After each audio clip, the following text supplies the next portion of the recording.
This week, Central Asia took another step towards strengthening regional cooperation, not through politics but through shared environmental responsibility. In Tashkent, the International Union for Conservation of Nature opened its first regional office dedicated to Central Asia. The focus: water diplomacy, transboundary rivers and environmental security. To better understand the significance of these developments, I am joined by regional affairs expert Ozhet Shegerbayev. Hello, Dorian. So, Ozhet, what do you think of this initiative? What's the broader meaning behind this decision? Well, the IUCN office will be located at the Central Asian University for Environmental Studies and Climate Change. It's expected that the office will help establish close ties between the scientific community and engage students, young scientists and researchers in the work of this international organization. The office will operate throughout the Central Asian region and will contribute to addressing environmental challenges in all countries of this region. Its activities will focus on training specialists, sharing experiences, and organizing some internships for staff of environmental agencies. It's also expected to support the implementation of joint nature conservation initiatives, the introduction of international standards in the cataloging of Uzbekistan's and Central Asian unique flora and fauna, and of course the certification of the country's protected areas under the International Green Standard. But more on this and other key developments in the region you will find in my weekly segment Central Asia in Focus just in a moment.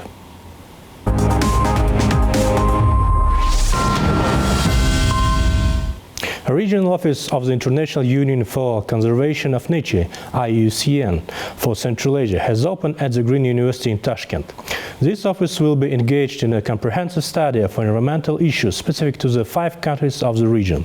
As part of its work, the office will develop recommendations for the governments of Central Asian states on preventing and mitigating environmental impacts, as well as supporting relevant initiatives.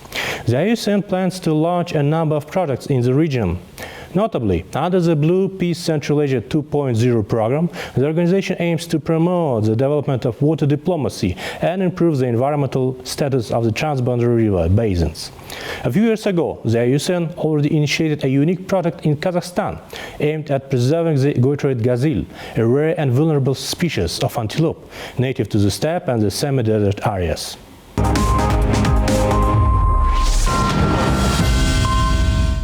And another significant development in regional water management was the signing of a trilateral protocol on the use of the Bashi-Tochik reservoir.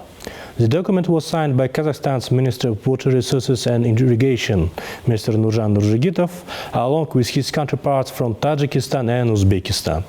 The agreement covers a period from June to August 2025, with Kazakhstan expected to receive up to 491 million cubic meters of water at the peak of the growing season. The protocol includes an operational schedule for the reservoir and aims to ensure the efficient and balanced distribution of water among the 3 countries. The meeting of the ministries and the signing of the protocol took place in Dushanbe on the sidelines of the International Conference on Glacier Protection. Overall, these recent developments reflect the region's increasingly serious approach to climate change and water resource preservation. As a result, we are witnessing the strengthening of water diplomacy in Central Asia.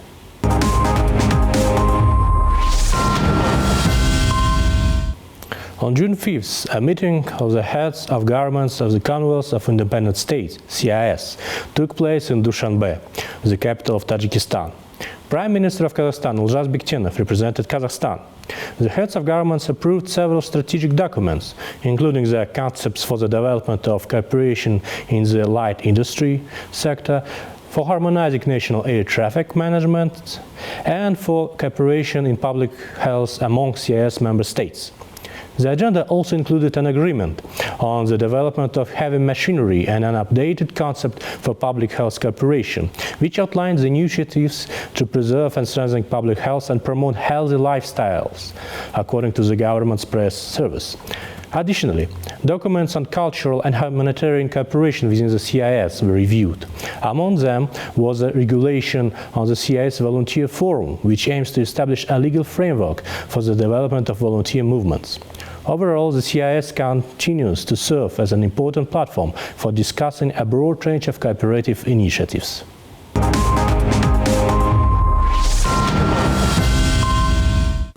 This week, the President of Kazakhstan, Kassym-Jomart Tokayev, signed the law which ratifies the updated investment protection agreement with Kyrgyzstan. The agreement itself was signed on April 19, 2024, during the official visit of the President of Kyrgyzstan to Astana. The law outlines the terms and procedures for creating a favorable environment to strengthen economic cooperation between the two countries. It specifically addresses investment cooperations and operations conducted by one party within the territory of the other, and provides a framework for resolving investment-related issues in both countries. Generally, since 2005, Kazakhstan has invested more than 1.3 billion of USD to Kyrgyzstan's economy. Strategic partnership with Kyrgyzstan opens a new opportunity for further regional integration in Central Asia and contributes to strengthening the ties between the peoples of both nations.